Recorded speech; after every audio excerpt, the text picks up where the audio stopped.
Egypt Gaza അതിർത്തിയിലെ റഫ അതിർത്തി കവാടം തുറന്നു. ഗസയിലേക്ക് സഹായവുമായി എത്തിയ ട്രക്കുകൾ ഇതോടെ കടത്തിവിട്ടു തുടങ്ങി. ആദ്യം കടത്തിവിട്ടത് ലോകാരോഗ്യ സംഘടനയുടെ ട്രക്കാണ്. ഓരോ ദിവസവും 20 ട്രക്കുകൾ വീതമാണ് കടത്തിവിടുന്നത്. രഞ്ജിനിയുടെ റിപ്പോർട്ടിലേക്ക്. ഈജിപ്ത് ഗാസ അതിർത്തിയിലെ റഫ കവാടം തുറന്നിരിക്കുന്നു എന്നതാണ് ഏറ്റവും ആശ്വാസകരം.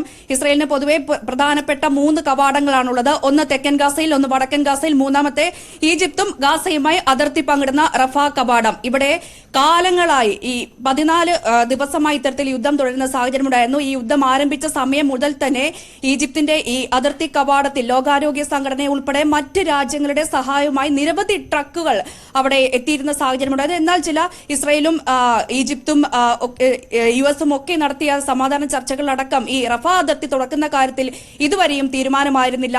ഈ ഇസ്രയേലും അമേരിക്കയും സമാന നിലപാടാണ് ഈ വിഷയത്തിൽ സ്വീകരിച്ചത്. ഇസ്രയേലും അമേരിക്കയും വ്യക്തമാക്കിയത് ഹമാസ് ഉൾപ്പെടെയുള്ളവർക്ക് ഈ ട്രക്കുകൾ കടത്തിവിടുമ്പോൾ അതിൽ നിന്നും ഒരു ഘട്ടത്തിലും സഹായം ലഭിക്കുന്നില്ല എന്ന് ഉറപ്പാക്കിയ ശേഷം മാത്രമേ റഫ അതിർത്തി തുറക്കാൻ അനുവദിക്കൂ എന്നാണ് ഇതിൽ അമേരിക്കയും ഇസ്രയേലും നേരത്തെ വ്യക്തമാക്കിയത്.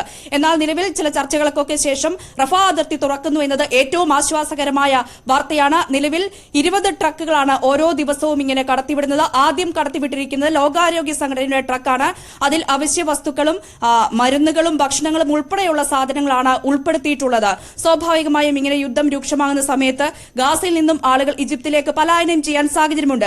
ഈജിപ്ത് പൊതുവെ ചെറിയ ഒരു രാജ്യമാണ്. സ്വാഭാവികമായും ഇങ്ങനെ പലായനം ചെയ്തു വരുന്ന ആളുകളെ ഈജിപ്തിന് ഉൾക്കൊള്ളാൻ കഴിയില്ല. അതുകൊണ്ട് തന്നെയാണ് താൽക്കാലിക ഭിത്തി നിർമ്മിച്ച് ഇത്തരത്തിൽ ഈജിപ്ത് റഫ അതിർത്തി അടയ്ക്കുന്ന സാഹചര്യമുണ്ടായത്. എന്തായാലും നിലവിൽ ഇത്തരത്തിൽ റഫ അതിർത്തി തുറന്നിരിക്കുന്നത് ട്രക്കുകൾ കടത്തിവിടാൻ വേണ്ടി മാത്രമാണ്. ഒപ്പം ഏറ്റവും പ്രധാനപ്പെട്ട ഒരു കാര്യം, ഇന്ന് കെയ്റോയിൽ അറബ് രാജ്യങ്ങളുടെ യോഗം ചേരുന്നു എന്നുള്ളതാണ്.